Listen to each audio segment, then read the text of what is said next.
2 April 2026 रोजी श्री समर्थ रामदास स्वामी स्थापित टाकळी येथील हनुमान जन्मोत्सवानिमित्त आयोजित सर्व कार्यक्रमाचे अतिशय भव्य आणि भक्तिमय कार्यक्रमाचे आयोजन करण्यात आले होते। या कार्यक्रमात नाशिक परिसरातील नागरिकांनी मोठ्या उत्साहाने सहभाग घेतला।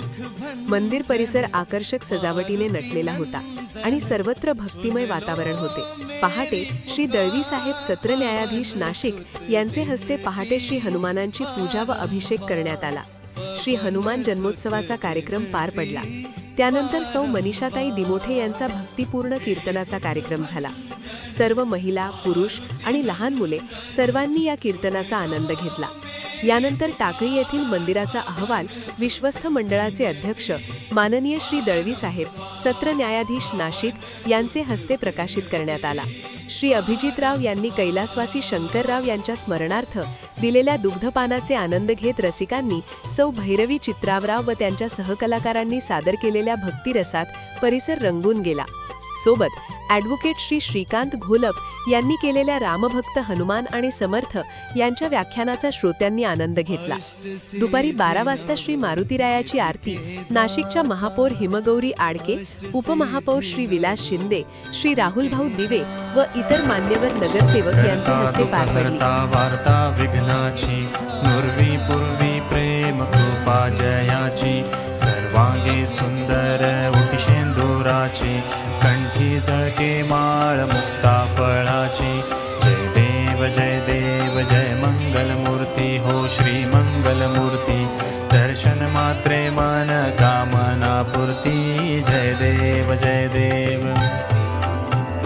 रत्न खचित फरा तुझ गौरी कुमरा चंदनाची ओटी कुंकुम केशरा हिरे जडित मुकुट शोभतो बरा रुंझुण तीणू पुरे चरणी घागरिया जय देव जय मंगल मूर्ती हो श्री मंगल मूर्ती दर्शन मात्रे मन कामना पूर्ती जय देव लंबोदर पीतांबर फणीवर वंदना सरळ सोंड वक्रतुंड त्रिनयना दास रामाचा वाटपा हे सदना संकटी पावावे निर्वाणी रक्षावे सुरवर वंदना जय देव जय मंगल मूर्ती हो श्री मंगल मूर्ती दर्शन मात्रे मन कामना पूर्ती जय देव। यावेळी नाशिकमधील भक्त मंडळींनी आरतीचा लाभ घेतला। यानंतर मंडळातर्फे महाप्रसादाचे आयोजन करण्यात आले होते। सोबतच श्री वैभव काळे व सहकलाकारांनी भक्ती संगीत सादर केले। त्यांच्या या गायनामुळे सर्व परिसर भक्तिरसात न्हाऊन निघाला। दुपारी पारिजात भजनी मंडळातर्फे श्रीमती सुनीता बडवे यांचा भजनाचा कार्यक्रम झाला। सर्वात प्रमुख आकर्षण म्हणजे आज ग्रंथ तुमच्या दारी व 4 चौघी आयोजित महिलांनी शंखनाद करून कार्यक्रमात एक जोश निर्माण केला। हनुमान चालीसा पठण, मारुती स्तोत्र पठण याच सोबत मनाचे श्लोक सुलेखन असा संपूर्ण कार्यक्रम श्री विनायक रानडे व त्यांच्या सहकारी यांचे सोबत अत्यंत शिस्तबद्ध आणि उत्साहपूर्ण पद्धतीने पार पडला। यानंतर सायंकाळची आरती करून कार्यक्रमाची सांगता करण्यात आली।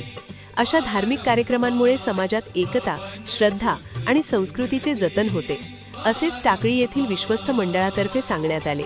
या कार्यक्रम सुखरूप पार पडण्यासाठी येथील विश्वस्थ मंडळातर्फे सौ अर्चना रोजेकर, श्री ॲडव्होकेट नागनाथ गोरवाडकर, श्री CA भालचंद्र कर्वे, श्री रवींद्र पाटील, श्री प्रसाद चौधरी, व्यवस्थापक श्री दत्तात्रय जुन्नरे, श्री दीपक कुलकर्णी, सौ वर्षा गोसावी व गुरुजी श्री मंदार जोशी व अनेक हनुमान भक्तांनी कष्ट घेतले।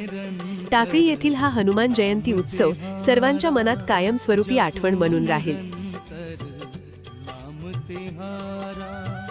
अब नहीं छोड़ूं तेरा।